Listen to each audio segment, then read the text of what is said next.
کلام امام الزمان علیہ الصلاۃ والسلام۔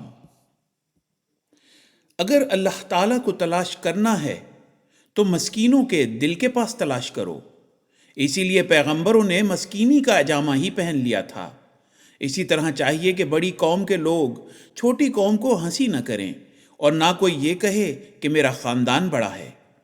اللہ تعالیٰ فرماتا ہے کہ تم میرے پاس جو آؤ گے تو یہ سوال نہ کروں گا کہ تمہاری قوم کیا ہے، بلکہ سوال یہ ہوگا کہ تمہارا عمل کیا ہے۔ اسی طرح پیغمبر خدا نے فرمایا ہے اپنی بیٹی سے کہ اے فاطمہ، خدا تعالیٰ ذات کو نہیں پوچھے گا۔ اگر تم کوئی برا کام کرو گی تو خدا تعالیٰ تم سے اس واسطے درگزر نہیں کرے گا کہ تم رسول کی بیٹی ہو۔ بس چاہیے کہ تم ہر وقت اپنا کام دیکھ کر کیا کرو۔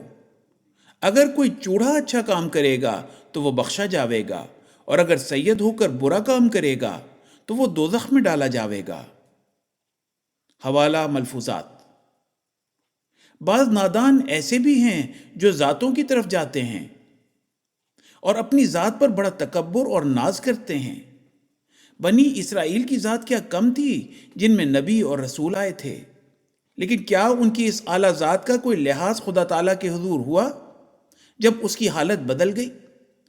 ابھی میں نے کہا ہے کہ ان کا نام سور اور بندر رکھا گیا اور اسے اس طرح پر انسانیت کے دائرے سے خارج کر دیا۔ میں نے دیکھا ہے کہ بہت لوگوں کو یہ مرض لگا ہوا ہے، خصوصاً سادات اس مرض میں بہت مبتلا ہیں۔